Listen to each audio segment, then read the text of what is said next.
Food prices have continually been on the rise, and the inflation data released by the National Bureau of Statistics for January 2021 showed that the food inflation rose to a record high of 20.57% in January 2021 compared to 19.56% recorded in December 2020, making it the highest in 12 years. Yes. Despite the reopening of the nation's border, the price of virtually all foodstuff is rapidly escalating at an alarming speed, causing millions of poor citizens struggling daily to buy food at exorbitant rates, with the added security challenges leading to the destruction of farmlands by herders in some parts of the country. Experts say this could lead to an imminent food crisis if not well managed. I have joining me live from our Abuja studio to analyze rising food inflation in the country. Amidst Scarcity is an economic policy analyst. He's consulted for the World Bank, UNIDO. I can go on and on. Professor Kenife, thank you very much for your time. It's great to have you on the show. Oh, thank you very much for having me. Prof, I'm going to start like this. This issue of this restriction of bringing in produce from the north to the south, yes, it's been lifted. But at first, what do you make of this action by these traders? Was it really necessary, asking for 4.75 billion as compensation to issues that we know was actually a general issue that affected all spheres of the economy? You're talking about central bank lifting of... No, that's a good news. No, Prof, you didn't get my question. Hello, Prof. Hello, Prof. Can you hear me? Okay, go on. Yes. Prof, I was talking about the move by the Amalgamated Union of Foodstuff and Cattle Dealers in Nigeria, stopping the movement of food because of some issues, taxation, and all of that from coming to the south. How did that come to you? It's a big surprise because, I mean, I can tell you I have a first-hand experience. I had to buy a cow over the weekend, and I paid extra 100,000 naira for the same cow that I should have spent instead of 150, 160, 180. I have to put extra 100,000 just because of the action that they've taken. Don't forget that meat scarcity or high price of meat is a major component in the inflation report that we had. So I think it's unfortunate, but I thank God that they have lifted the ban, the restriction. Does this not bring back the issue that states need to also look inwards and make farming more commercialized, so that things like this, even if the impact will be felt, it won't be so obvious, you know, like what happened, prices almost 200%, 300% hike, onions, tomatoes, and all of that, because there was no alternative.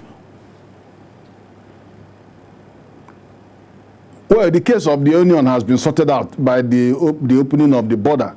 Okay. But the same story goes for all the subsections of the food chain.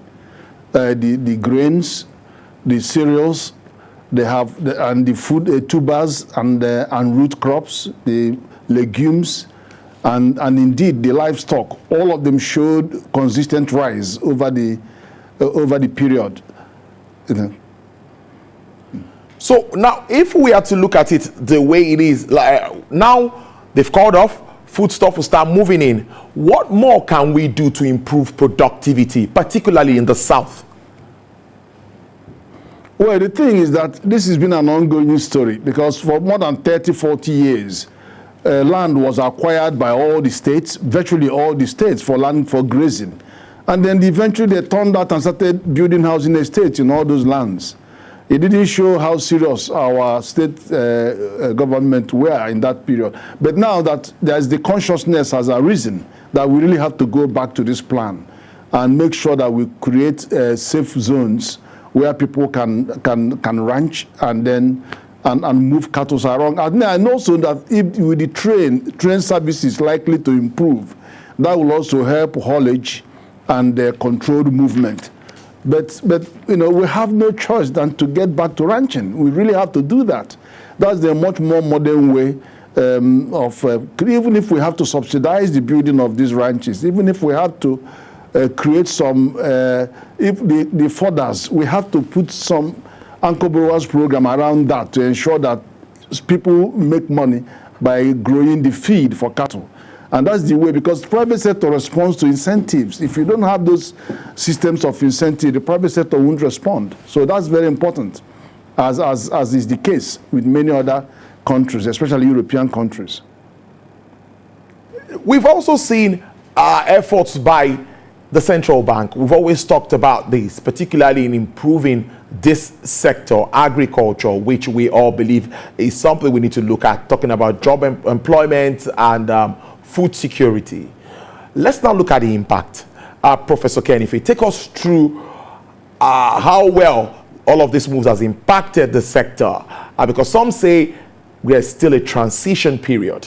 I will get to a point where we will feel the effect 100%. No, what has happened is that central bank did two significant things. One is in funding or extending loans, microcredits to over 4 million farmers. It has broken that jinx on access to finance. So they're actually getting this money just with their BVN and the satellite coordinates of the 1 hectare that they are, so that is just all that it requires. The second thing is that the organization of the food chain and the value chains means that there's a transformation, a deliberate transformation, the transformation of subsistence farmers into commercial farmers in a well-organized and orchestrated value chain linkages that allows the bank to intervene end-to-end, which means for all the way from land clearing and land mechanization and inputs like fertilizer, and these fertilizers are now ripe for the purpose. And then you have all the pre and post herbicides, emergent herbicides and insecticides, all the way to processing, produce aggregation, processing, and export and domestic market. So it's a whole end-to-end intervention. And we haven't seen this kind of intervention before. So what it has done is that it has drawn the food sector, brought them together and drawn them into the global and national supply chain. And that's very, very remarkable. My question now is about sustainability. We need to make sure that the whole private sector, organized private sector, embrace this, so that you have the likes of the Chamber of Commerce, the Manufacturers Association embracing the national value chain farmers to ensure that the aggregation ends up in processing and then hit the market with all the quality assurance systems in place. So that's how we need to tidy that link and then bring in some other creative financing systems like blended finance and have a dedicated fund managers on particular value chain so that they can weave it all together and have a sustainable chain. And also find a way of bringing states into this. I know that at the moment, states wanting to enter are complaining that they don't have the ISPO scope to be able to pay for the loan, and then they don't want to guarantee farmers' loan. They will walk away with the money. So we have to find creative ways of getting them to engage in the name of sustainability. So these are the two key areas. And the third area, of course, is about having world-level processing. Because until we have world-level processing, then we'll continue to suffer on the farm produce. The inflation will continue to remain where it is. And there has been a consistent, over the last 8 months to 10 months, it's been consistently 4% updrift from the CPI, that is the headline inflation, and the food sub basket. There's been a 4% gap. And it's been going on throughout last year. Then if you look at core inflation, which excludes food basket, is around 11.8%. And it's a 9-point drop between the headline, the core inflation, and the food sub-basket. It tells you that persistently, the culprit when it comes to inflation is farm produce. And it is farm produce, not processed food, because when you look at food sub-basket, there are two components. They have the processed food and the farm produce. The processed food is a common denominator across all the other indices, like core inflation and CPI. So what separates them is the farm produce. And when you look at if you disaggregate the data on our inflation figure, you will find that the 5 segments of the food chain are all experiencing a rise. You look at the tubers and the roots, you look at the grains and cereals, even bread, and then you look at the livestock and the legumes. all of them had rises, substantive rise in the prices, which shows you that it is not just one or two. And don't forget again that if you look more into this, the Northwest and Northeast, this is a nation at war. All geopolitical zones have one challenge or the other that are contracting our agricultural footprint. Even in the South, you would have thought it could be free from organized conflict. They still have kidnapping. And 80% of growth of food is grown by women, 80% of processing of primary produce is done by women, and 80% of the retail at the market segment of primary food is done by women. And those same women are not free. They're not happy to go out to plant and also to harvest because of all kinds of things happening to them by way of violence and of course kidnapping. So it's all over the country. And then on top of this, you also have the imported inflation component. If you look at the core inflation, you begin to see spare parts and oil and petrol prices. All of these are caused by imported inflation because of unavailability of forex. Now, because we don't have adequate forex, people are going to buy from the market at a differential of about 80 to 100 naira. And they import with those, and they pass through straight away. The inflation pass through. So you have very complex story on our inflation. You have imported inflation, and also you have food inflation based on domestic production. So whether you look at supply side and demand side, you have all of them. They're all at play in the current inflation statistics. So what happens now is that money supply has taken a backseat. It's more to do with structural factors, transportation costs fueled by increase in prices, energy costs also influenced by increase in gas prices, the petrol, name it. Everything is heading up in the wrong direction. Indeed, Prof. Thanks for that breakdown. But, Prof, you would agree with me that insecurity has actually threatened the development of this sector. And on the other side, it's a two-in-one question. How well are we adding value to some of our produce? That's very key. Storage is also on one side that we are here to really address. We know what happened to tomato farmers some months ago. Well, there's absolutely no question that insecurity is at the heart of the current problem we are having in Nigeria. But you know, when people are not generous enough to recognize what the authorities are doing, there's virtually no country that enters into the scale of war Nigeria is involved in that doesn't have 40% war tax.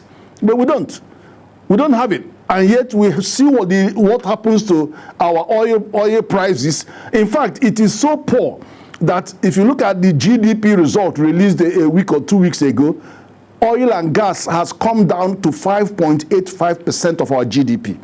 That is how bad it is. That's the lowest you have seen of oil and gas. Less than 6% of our GDP. And the likes of agriculture has gone up to about 26% of the GDP. You have the ICT going up to 15% of the GDP. Complete transformation. But having said that, though, it is you see how government is pumping money, CBN pumping money into agriculture. You have growth rate of 3.6%. How long ago did you see that? Many years ago. So which means that for the first time, I've been observing this.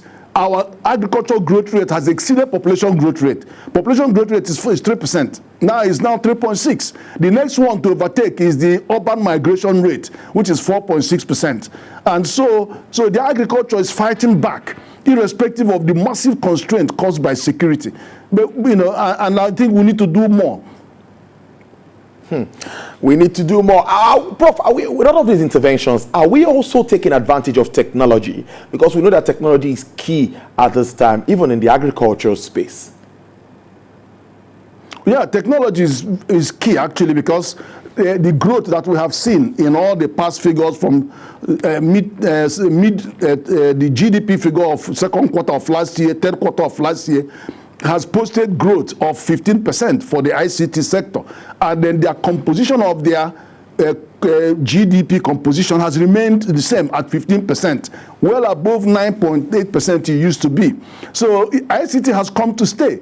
And don't forget, we haven't even talking about digital economy, because that involves more than ICT, brings in postal services and all the courier. So all more, so I'm involved in it. So what I'm saying is that ICT has also made it possible for the banking and financial sector to escape to escape the crisis. In fact, I haven't seen any bank that has posted loss.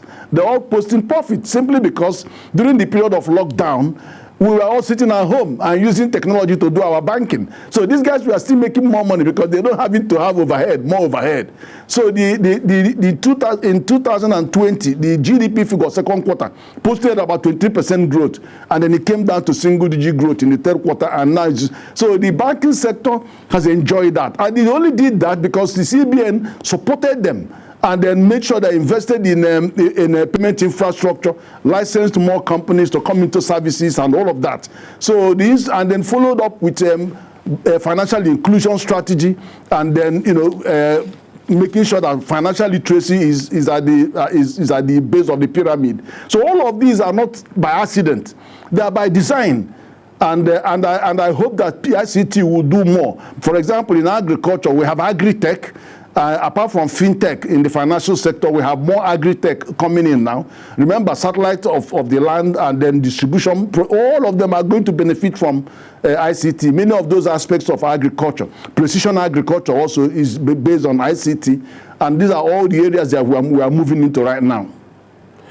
Prof, there is one of the complaints from these traders, I just called off their strike, is issues around multiple taxation and extortion, alleged extortion by security agencies while moving this produce from north to the south. What do you make of all of these issues? Ordinary business people even face the same kind of problems. Talking about multiple taxation, extortion, how can we address all of this? Well, the issue of multiple taxation has actually been addressed by 2019 Finance Act, because until then, head offices of multinational companies were running away from Nigeria because they were exposed to double taxation. But in 1995 Finance Act, it was streamlined. So Nigeria now becomes an easy location for them to come and escape all that tax. But having said that, what has been happening is that transfer pricing has been costing us about $8 billion every year, and Africa 84 billion a year. That was it cost Africa. And that is all related to the fact that because of double taxation, they keep their offices in Dubai and elsewhere in all those low-cost territories, and then you invoice. So you have all these transfer pricing issues arising, but now it has been rolled back. The second aspect of it is what the ease of doing business has been tackling, which is multiple taxation across local governments when transports are moving from Kano to Lagos, and then as they are crossing different states, they are applying all kinds. So they are on top of that, and you can see that there's gradual improvement in our ease of doing business. Then all other areas are incentives that have come in the area of all companies can get into agriculture and they'll be free from taxation for a period of 5 years. So there are incentives and they are coming in, but these things take a bit of time from enacting it and then going into force and then getting them measured as appearing as indices. They take a bit of time. There's a time lag. But otherwise, in terms of policy and quantitative fiscal response, I think we are on course on those. Yeah, exactly, and like I pointed earlier, that I think there seems to be a transition period for us to get all of this to become very fruitful. Let's look at what's your projection for food inflation. Already, many are projecting that inflation for the next month, the coming figures might be over 17%. So what are you looking at for food? And what are you also thinking with regards to food prices moving on? Well, the food prices, well, we are having substantial growth in production of food. But I have to tell you that the easiest way to end this is to end the war, to end the conflict in all the zones. That's the easiest way to end that, so that confidence will return to the farmers, and the farmers will go out and expand out into their farms. And then, of course, we have another strategy of opening up more lands, and CBN has engaged on that. Cassava, oil palm, they're all going to fund them to do land clearing, to bring more land under cultivation. And then, of course, what are you going to do about shortage of forex? Because they're still important. They are still important, some of the things. If you look at the core inflation to see all the areas that experience rise in price, medical services, hospital, pharmaceutical, most of our pharmaceutical are imported, active ingredients. They're all imported. And then the prices are just being transferred to the consumers. Then the spare parts, the vehicles. I don't know what's going on with our assembly of our vehicles. There are 17 licenses on vehicle assembly. Even the one that are assembling, Innocent and the rest. I haven't seen many states buying those or many federal agencies buying those to encourage them to increase production because they have substantially high local content. So, but Ghana exported 1,000 to America. So you could see that there are constraints, and those constraints are real. I don't see the inflation coming down very, very quickly, but there are actions that are being taken in all respects to see if they can temper the rise in inflation. But it is certainly not dependent on money supply. Because the thing is this, the argument about money supply defeats the purpose. When you have stagflation, the conventional wisdom in a time of recession is to inject expansionist policy, to inject resources so that you can stop people that losing their jobs and then create demand. Because if there's a collapse in aggregate demand, then you're going to worsen the recession. But here you are pumping to keep up the demand so that the rise in output is met with increased purchasing power to buy the food and the products so that you can keep the economy growing. But that is not where the problem lies. The problem is much more structural. Energy prices, transportation costs, real increase in food because the food supply is hostage to conflicts of all proportion in all the 6 geopolitical zones. And then you have the imported component because of shortage of currency. So, there are real problems. On a final note, the CBN came up this morning to extend 12-month extension interest rates for its intervention facilities, all of the facilities. That looks like a good one, considering the second wave of COVID-19 and the effect that still affects the business community.